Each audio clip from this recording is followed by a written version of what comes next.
Feliz y bendecido día, aprendiendo un curso de milagros. El secreto de la verdadera oración es olvidarte de las cosas que crees necesitar. Pedir algo específico es igual que ver el pecado primero y luego perdonarlo. Del mismo modo, al orar pasas por alto tus necesidades específicas, tal como las ves, y las dejas en manos de Dios. Ahí se convierten en los regalos que le haces, pues le dicen que no antepondrás otros dioses a Él, ni que quieres otro amor que el suyo. Este libro es un comienzo, no un final.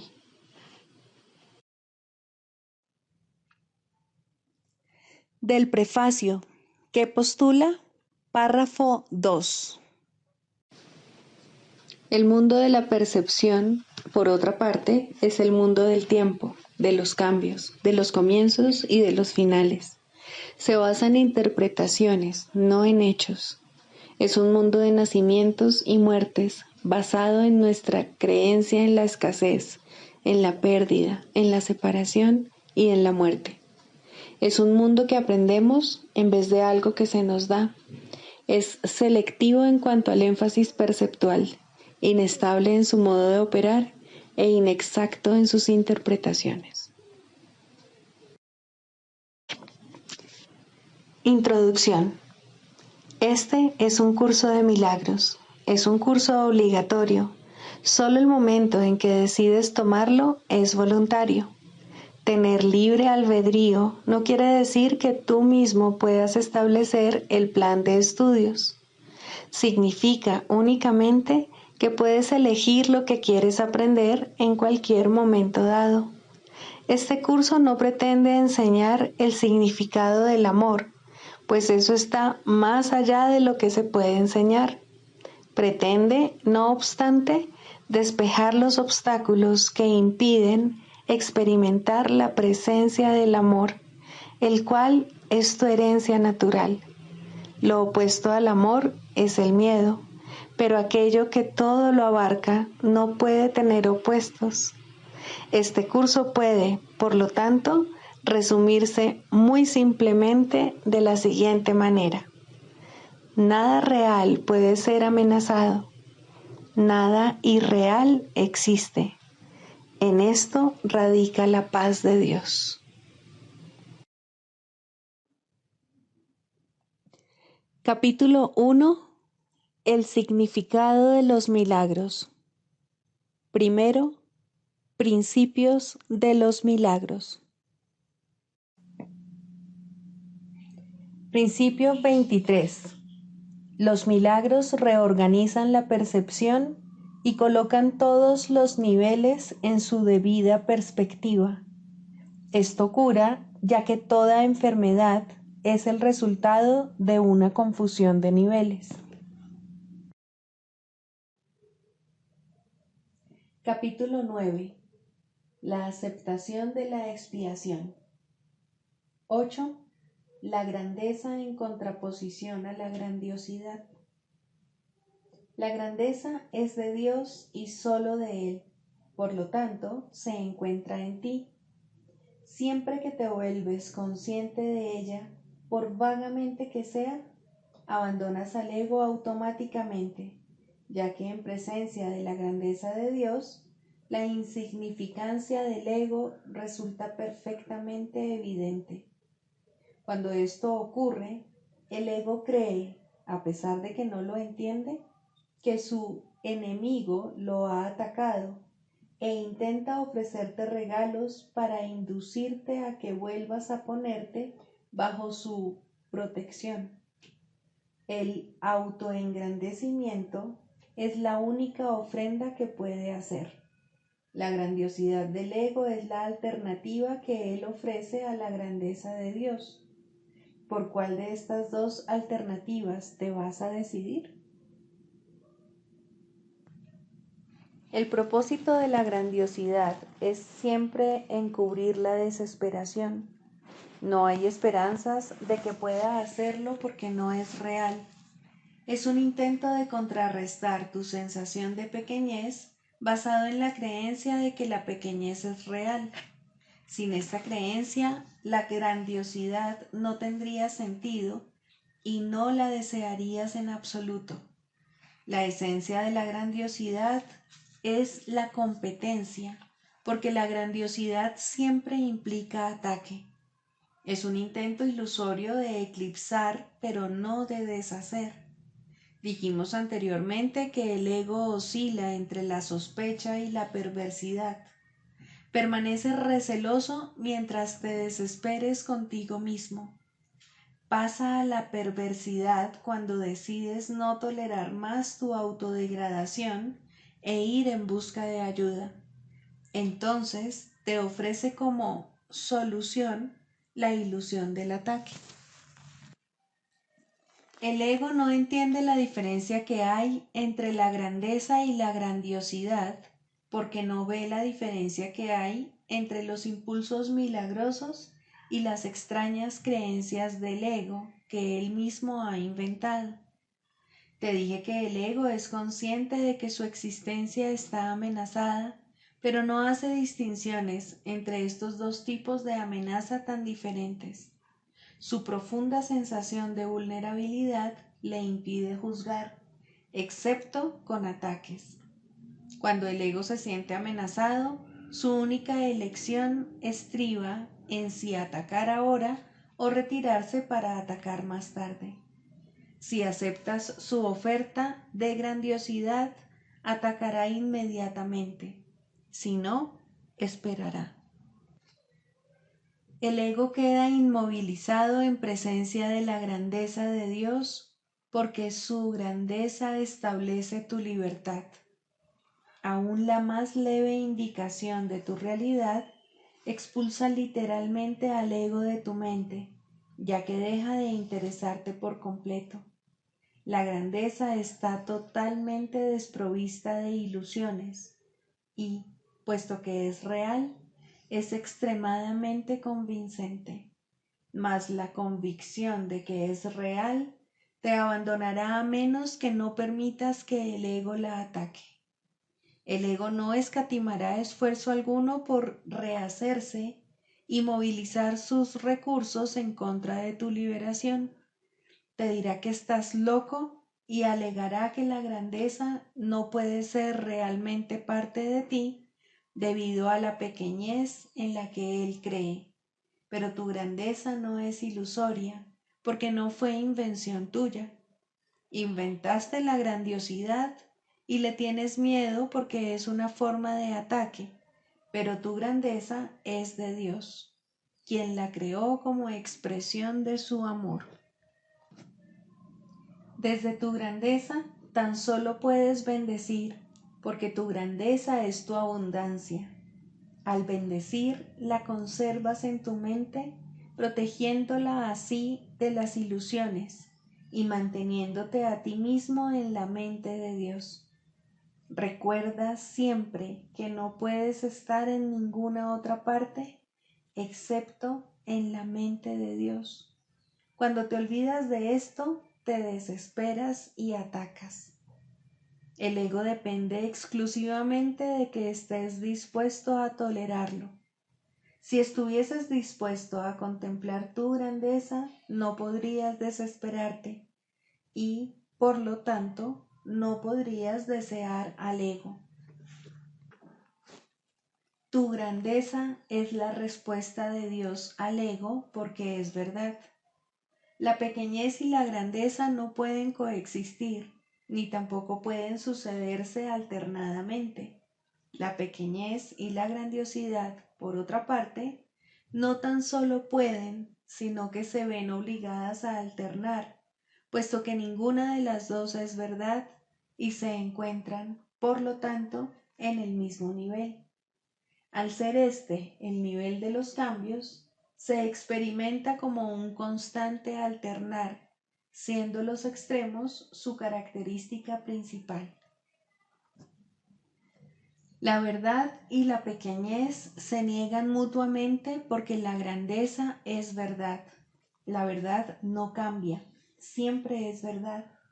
Cuando pierdes la conciencia de tu grandeza, es que la has reemplazado con algo que tú mismo inventaste, quizá con la creencia en la pequeñez, quizá con la creencia en la grandiosidad, mas cualquiera de ellas no puede sino ser demente porque no es verdad.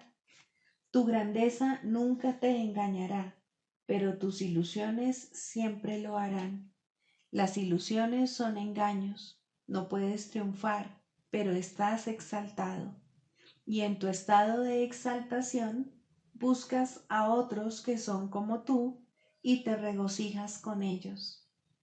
Es fácil distinguir la grandeza de la grandiosidad, pues el amor puede ser correspondido, pero el orgullo no. El orgullo no producirá milagros y te privará, por lo tanto, de los verdaderos testigos de tu realidad. La verdad no está velada ni oculta, pero el que sea evidente para ti depende del gozo que lleves a sus testigos, que son quienes te la mostrarán. Ellos dan testimonio de tu grandeza, pero no pueden dar testimonio del orgullo, porque el orgullo no se puede compartir. Dios quiere que contemples lo que Él creó, porque lo que Él creó es su gozo. ¿Cómo puede ser que tu grandeza sea arrogancia cuando Dios mismo da testimonio de ella? ¿Y puede lo que no tiene testigos ser real? ¿Qué beneficio se podría derivar de ello? Si no se puede derivar ninguno, el Espíritu Santo no puede usarlo. Lo que Él no puede transformar en la voluntad de Dios no existe en absoluto.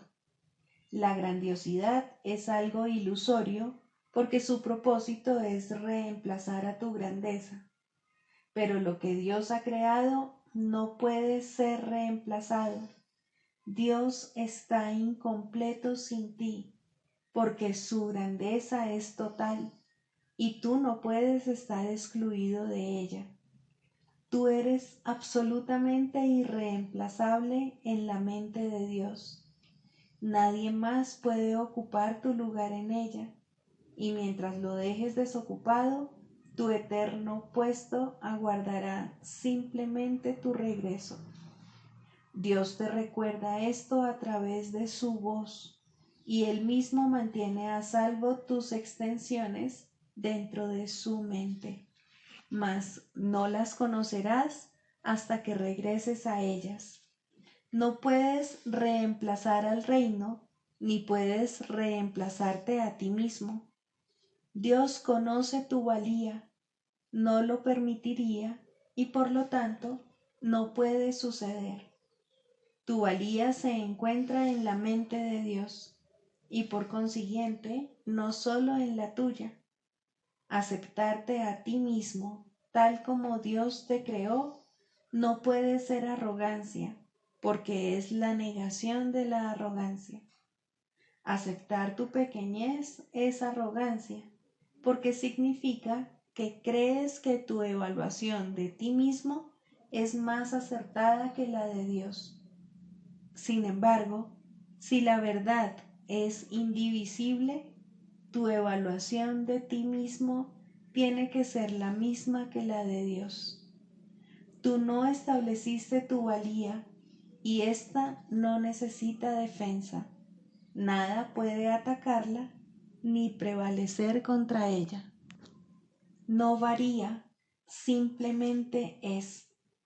Pregúntale al Espíritu Santo cuál es tu valía y Él te lo dirá, pero no tengas miedo de su respuesta, pues procede de Dios.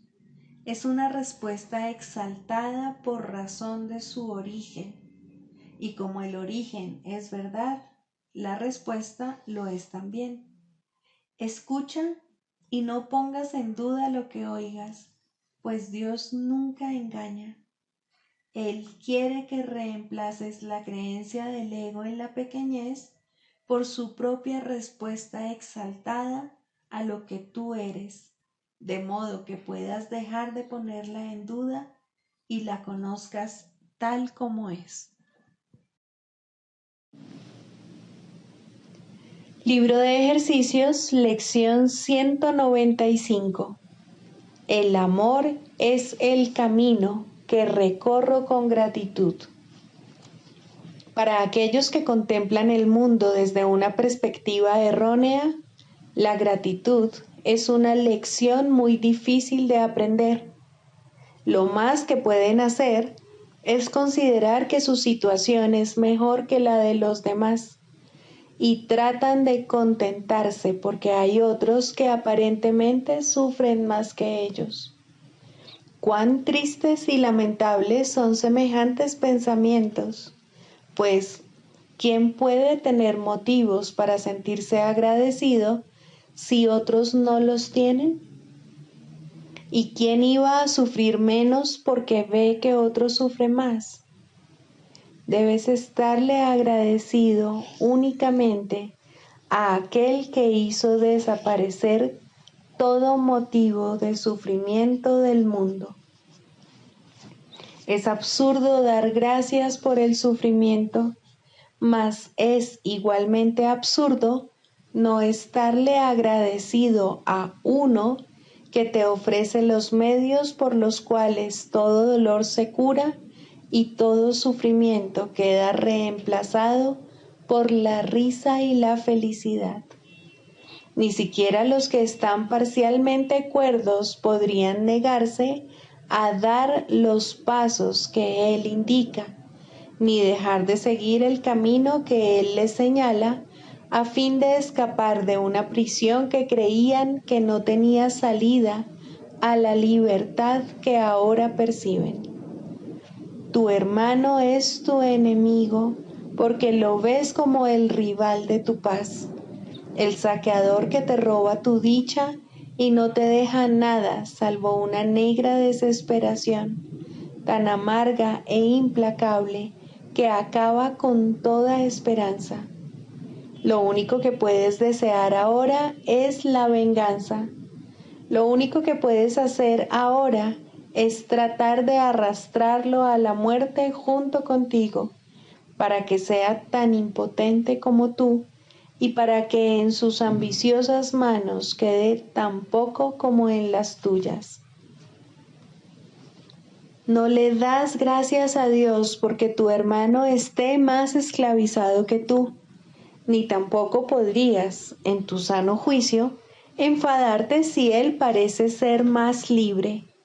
El amor no hace comparaciones y la gratitud solo puede ser sincera si va acompañada de amor. Le damos gracias a Dios nuestro Padre porque todas las cosas encontrarán su libertad en nosotros. Es imposible que algunas puedan liberarse mientras otras permanecen cautivas, pues ¿quién puede regatear en nombre del amor?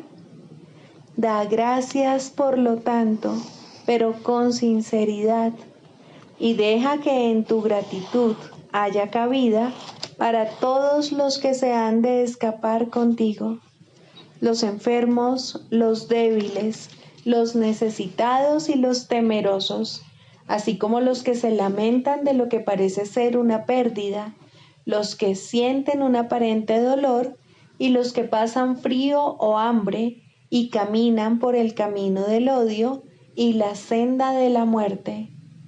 Todos ellos te acompañan. No nos comparemos con ellos, pues al hacer eso los separamos en nuestra conciencia de la unidad que compartimos con ellos y que ellos no pueden sino compartir con nosotros también. Le damos las gracias a nuestro Padre solo por una cosa, que no estamos separados de ninguna cosa viviente y, por lo tanto, somos uno con Él, y nos regocijamos de que jamás puedan hacerse excepciones que menoscaben nuestra plenitud o inhiban o alteren en modo alguno nuestra función de completar a aquel que es en sí mismo la compleción.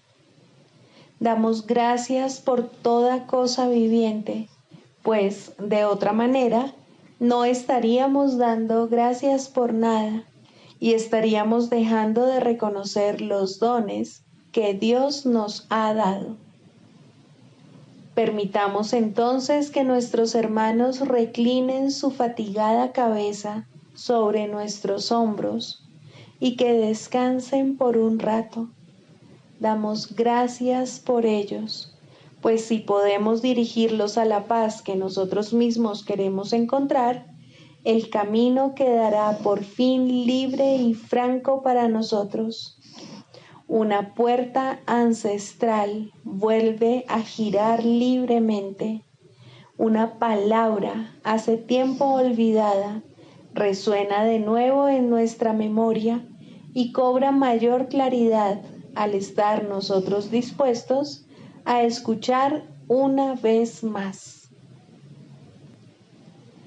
Recorre, pues, con gratitud el camino del amor, pues olvidamos el odio cuando dejamos a un lado las comparaciones.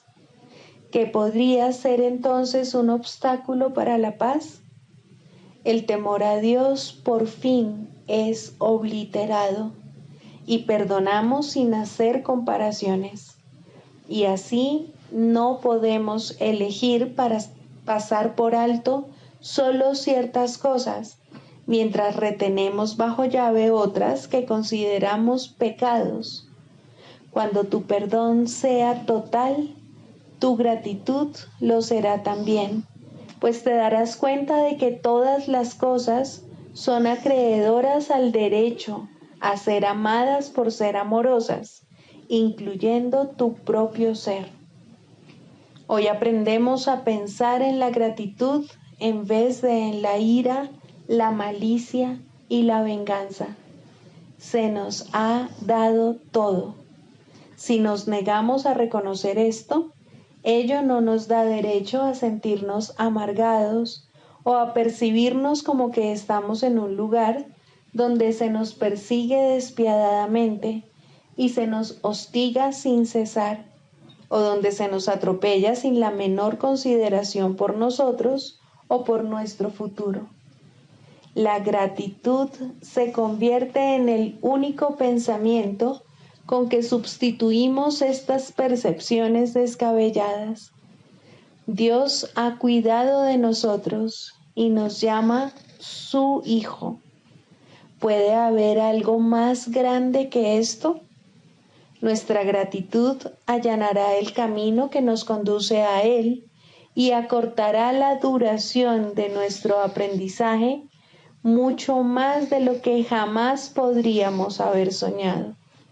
La gratitud y el amor van de la mano, y allí donde uno de ellos se encuentra, el otro no puede sino estar, pues la gratitud no es sino un aspecto del amor, que es la fuente de toda la creación.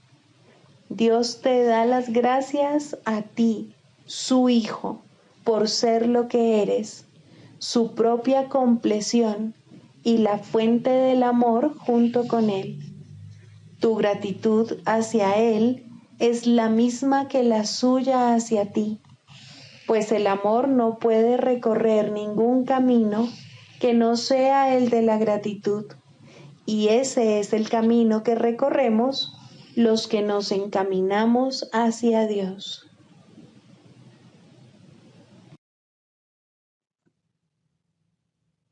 Del Manual para el Maestro, pregunta 4. ¿Cuáles son las características de los maestros de Dios? 4. Mansedumbre. Para los maestros de Dios, el daño es algo imposible. No pueden infligirlo ni sufrirlo. El daño es el resultado de juzgar. Es el acto deshonesto que sigue a un pensamiento deshonesto. Es un veredicto de culpabilidad contra un hermano y por ende contra uno mismo.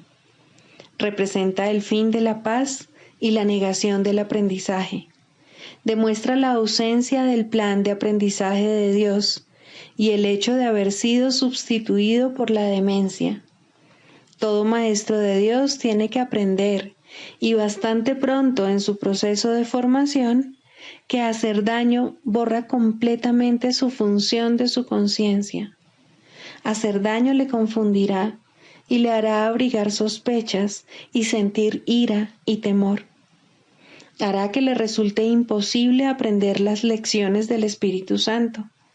Tampoco podrá oír al Maestro de Dios, quien solo puede ser oído por aquellos que se dan cuenta de que hacer daño, de hecho, no lleva a ninguna parte y de que nada provechoso puede proceder de ello.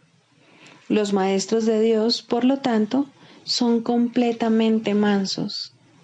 Necesitan la fuerza de la mansedumbre, pues gracias a ella, la función de la salvación se vuelve fácil. Para los que hacen daño, llevar a cabo dicha función es imposible. Pero para quienes el daño no tiene significado, la función de la salvación es sencillamente algo natural. ¿Qué otra elección, sino esta, tiene sentido para el que está en su sano juicio? ¿Quién, de percibir un camino que conduce al cielo, elegiría el infierno? ¿Y quién elegiría la debilidad que irremediablemente resulta de hacer daño cuando puede elegir la fuerza infalible, todo abarcante e ilimitada de la mansedumbre? El poder de los maestros de Dios radica en su mansedumbre, pues han entendido que los pensamientos de maldad no emanan del Hijo de Dios ni de su Creador. Por lo tanto, unen sus pensamientos a aquel que es su fuente, y así su voluntad, que siempre fue la de Dios, queda libre para ser como es.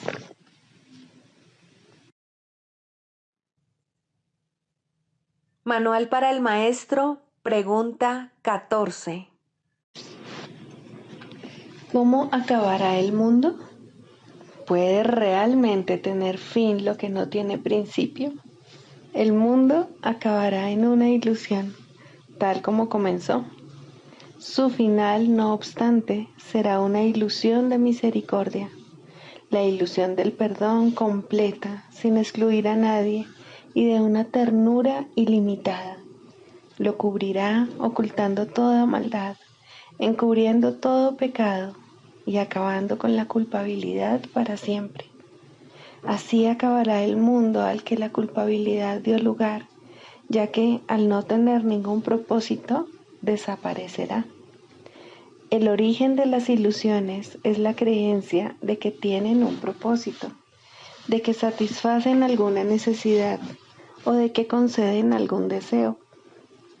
Si se perciben como desprovistas de propósito, dejan de verse. Al reconocerse su inutilidad, desaparecen. ¿De qué otra manera, si no, terminan todas las ilusiones? Se llevaron ante la verdad y la verdad no las vio. Simplemente pasó por alto lo que no tenía sentido. Mientras el perdón no sea completo, el mundo seguirá teniendo un propósito.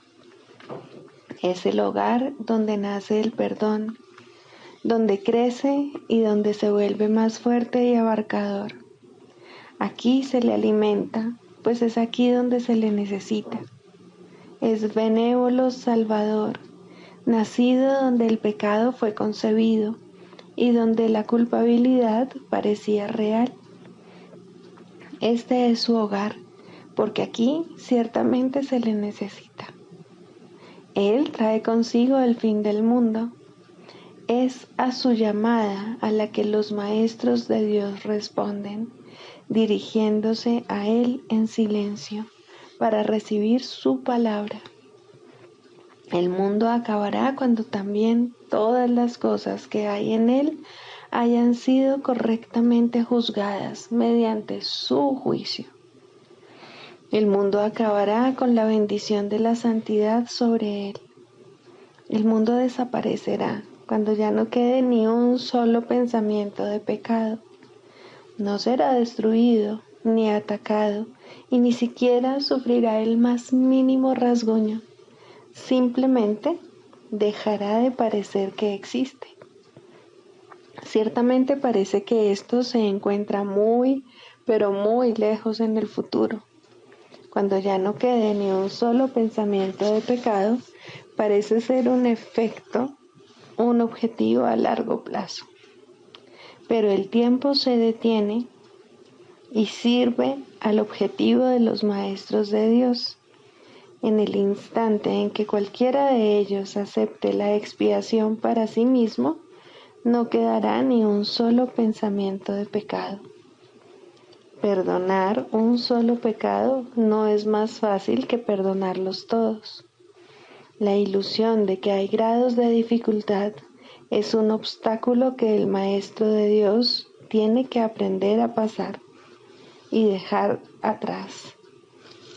Un pecado que un Maestro de Dios perdone completamente puede consumar la salvación.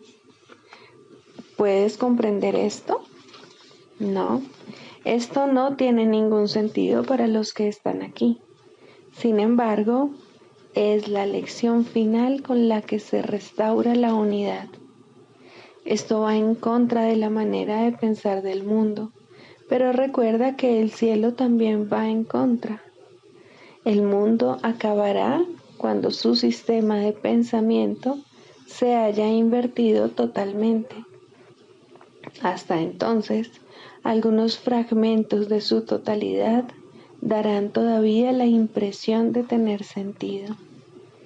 La lección final, que trae consigo el fin del mundo, no puede ser captada por aquellos que aún no están preparados para abandonar el mundo e ir más allá de su limitado alcance. ¿Cuál es entonces la función del Maestro de Dios con respecto a esta lección final? Simplemente tiene que aprender cómo considerarla y estar dispuesto a encaminarse en esta dirección. Necesita confiar simplemente en que si Dios le dice que esta es una lección que él puede aprender, es porque la puede aprender. No juzga si es difícil o fácil. Su maestro se la señala y él confía en que él le enseñará cómo aprenderla. El mundo acabará con alegría porque es un lugar triste. Cuando la alegría haya llegado, el propósito del mundo habrá terminado. El mundo acabará en paz, porque es un campo de batalla. Cuando la paz haya llegado, ¿qué propósito podrá tener el mundo? El mundo acabará entre risas, porque es un valle de lágrimas. ¿Quién puede seguir llorando allí donde hay risa?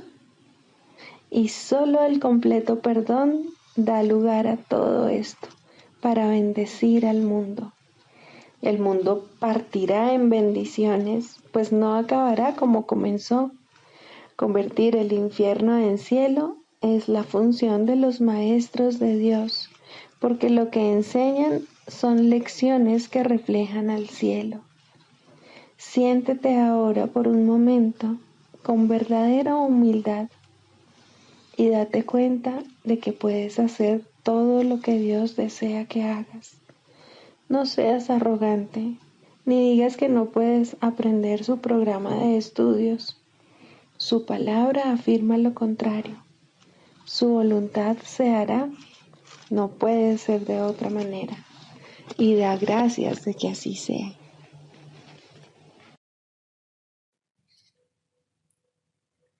Clarificación de términos. Introducción. Este no es un curso de especulación filosófica, ni está interesado en una terminología precisa. Se orienta únicamente hacia la expiación o corrección de la percepción. El medio de la expiación es el perdón.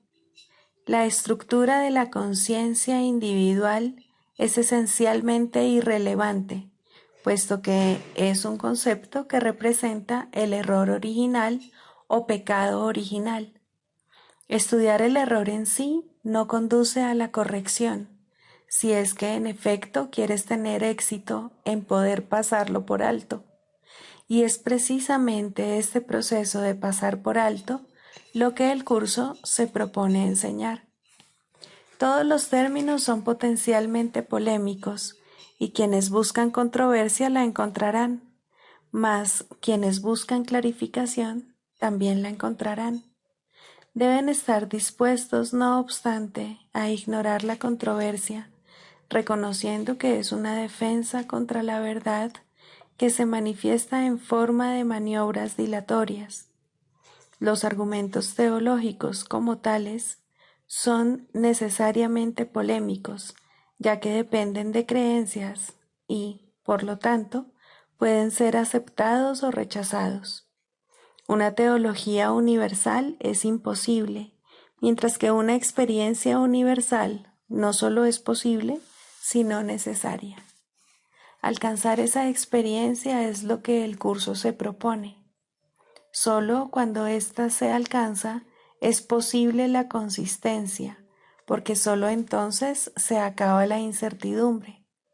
Este curso opera dentro del marco de referencia del ego, pues ahí es donde se necesita.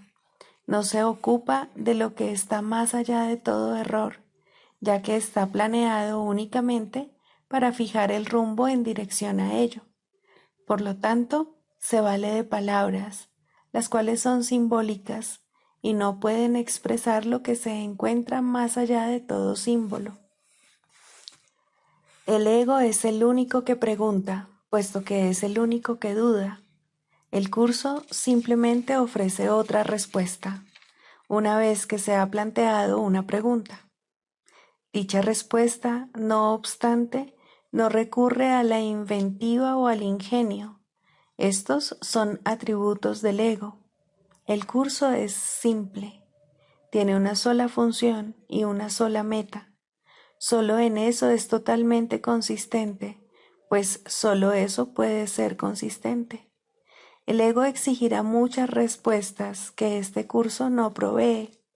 El curso no reconoce como preguntas aquellas que solo tienen la apariencia de preguntas, pero que son imposibles de contestar. El ego puede preguntar ¿cómo sucedió lo imposible? ¿A qué le ocurrió lo imposible? Y lo puede preguntar de muchas maneras, mas no hay una respuesta para ello, solo una experiencia. Busca solo esta y no permitas que la teología te retrase. Notarás que el énfasis que el curso pone en las cuestiones estructurales es muy breve y solo tiene lugar al principio. Dicho énfasis desaparece muy pronto para dar paso a la enseñanza central. Sin embargo, puesto que has pedido aclaraciones, a continuación se ofrecen unas cuantas para algunos de los términos utilizados.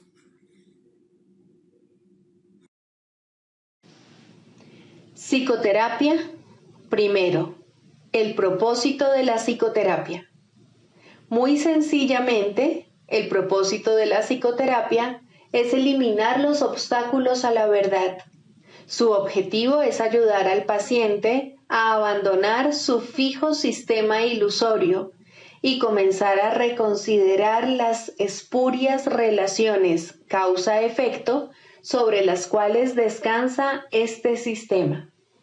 Nadie en este mundo se escapa del miedo, pero todo el mundo puede reconsiderar sus causas y aprender a evaluarlas correctamente. Dios ha dado a todo el mundo un maestro cuya sabiduría y ayuda sobrepasan ampliamente cualesquiera contribuciones que un terapeuta terrenal pueda proveer. Sin embargo, hay momentos y situaciones en las cuales una relación terrenal paciente-psicoterapeuta se convierte en la manera a través de la cual él ofrece sus más grandes regalos a ambos. ¿Qué mejor propósito podría una relación tener que el de invitar al Espíritu Santo a entrar en ella y dar su propio gran regalo de regocijo? ¿Qué más alta meta podría haber para cualquiera que la de aprender a invocar a Dios y escuchar su respuesta? ¿Y qué objetivo más trascendente puede haber que el de evocar el camino, la verdad y la vida y recordar a Dios? Ayudar en esto es el propósito correcto de la psicoterapia. ¿Podría algo ser más santo? Pues la psicoterapia, entendida correctamente, enseña el perdón y ayuda al paciente a reconocerlo y a aceptarlo. Y en su sanación, el terapeuta se perdona junto con él. Todo el que necesita ayuda, sin importar la forma de su sufrimiento, se está atacando a sí mismo y como consecuencia de ello, la paz de su mente está sufriendo. Estas tendencias a menudo se describen como autodestructivas y con frecuencia el paciente mismo las percibe de esa forma. De lo que no se da cuenta y lo que necesita aprender es que ese yo que puede atacar y también ser atacado es un concepto que él ha fabricado. Aún más, lo atesora, lo defiende y en ocasiones incluso se encuentra dispuesto a sacrificar su vida en nombre de ese yo, pues lo considera su propio ser. Lo ve como algo que se afecta, que reacciona a fuerzas externas según ellas lo requieren y que se encuentra indefenso en medio del poder del mundo. La psicoterapia, entonces, debe restablecer a su conciencia la habilidad para tomar sus propias decisiones. Debe disponerse a revertir su pensamiento y a entender que aquello que él creyó que proyectaba sus efectos sobre él era fabricado por sus propias proyecciones sobre el mundo. Por tanto, el mundo que ve no existe. Hasta que esto se acepte, al menos en parte, el paciente no puede verse a sí mismo como realmente capaz de tomar decisiones y luchará contra su libertad por creer que se trata de su esclavitud. El paciente no necesita pensar que la verdad es Dios para tener progresos en la salvación, pero debe comenzar a separar la verdad de la ilusión al reconocer que no son lo mismo y al estar paulatinamente más dispuesto a ver las ilusiones como falsas y a aceptar la verdad como tal. Su maestro lo conducirá desde ahí, tan lejos como se encuentre dispuesto a llegar. La psicoterapia solo puede ahorrarle tiempo. El Espíritu Santo usa el tiempo como lo considera mejor, y Él nunca se equivoca. La psicoterapia, bajo su dirección, es uno de los medios que usa para ahorrar tiempo y para preparar maestros adicionales para su obra. La ayuda que Él comienza y dirige no tiene fin. Cualquiera que sea la ruta que Él elija, toda psicoterapia finalmente conduce a Dios. Pero eso se le deja a Él. Todos somos sus psicoterapeutas, pues quiere que todos seamos sanados en Él. El canto de la oración. Segundo, la escalera de la oración. La oración no tiene principio ni fin, es parte de la vida, pero sí cambia de forma y crece a medida que uno va aprendiendo hasta que alcanza su estado amorfo y se funde en una comunicación total con Dios. En su aspecto peticionario, no necesita apelar a Dios, que de hecho rara vez se hace, y ni siquiera entraña creencia alguna en Él. En estos niveles, la oración es un simple desear que surge de un sentido de carencia y escasez. Estas formas de oración o de pedir desde la necesidad siempre entrañan un sentimiento de debilidad e insuficiencia. Nadie, pues, que esté seguro de su identidad, podría orar de esta manera. Pero no es menos cierto que nadie que no tenga certeza sobre su identidad puede evitar hacerlo. La oración es tan continua como la vida. Todo el mundo ora sin cesar. Pide y ya has recibido, pues has determinado qué es lo que quieres. Es posible, asimismo, alcanzar una forma más elevada de pedir desde la necesidad, puesto que en este mundo la oración es reparadora y, por lo tanto, entraña niveles de aprendizaje. En este caso, la petición puede ser dirigida a Dios con verdadera fe, pero aún sin comprensión.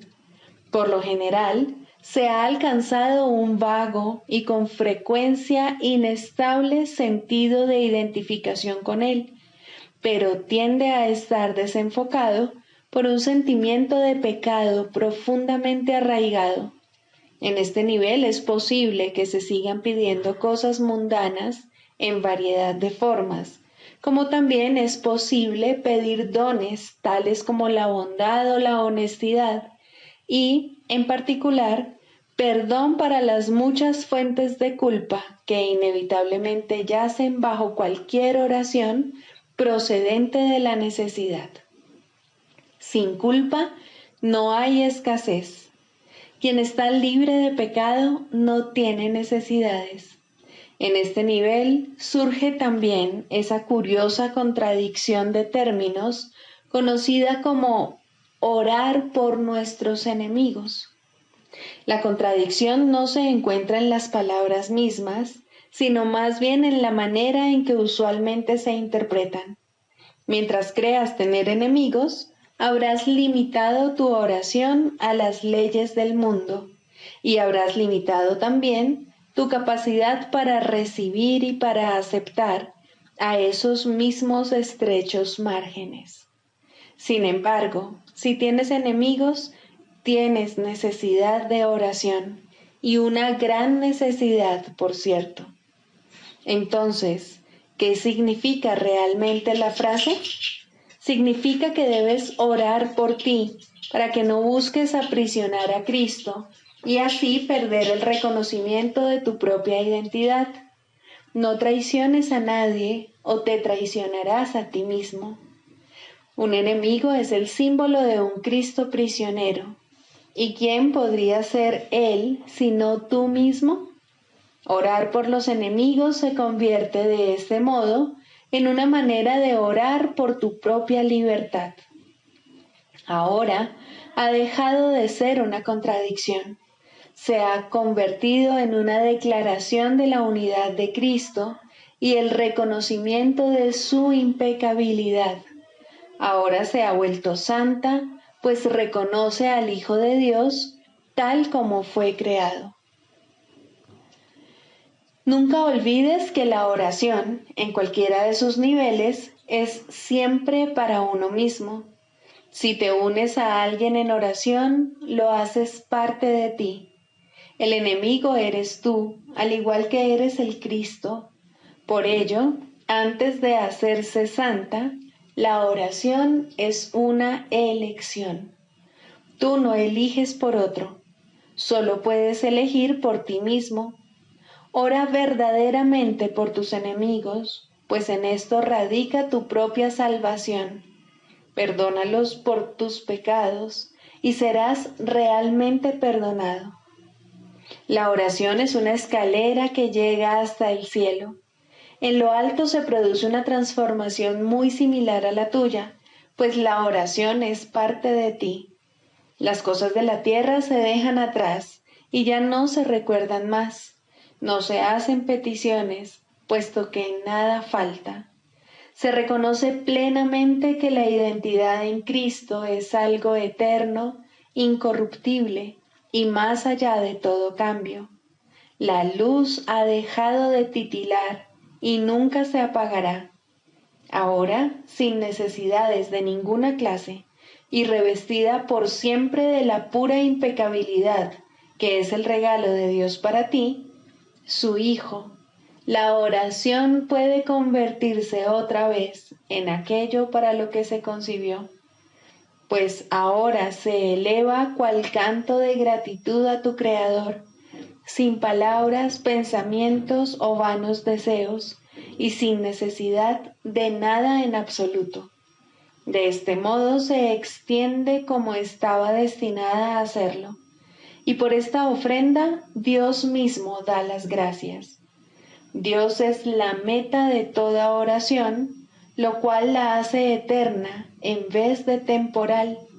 No tiene comienzo, pues la meta no ha cambiado jamás.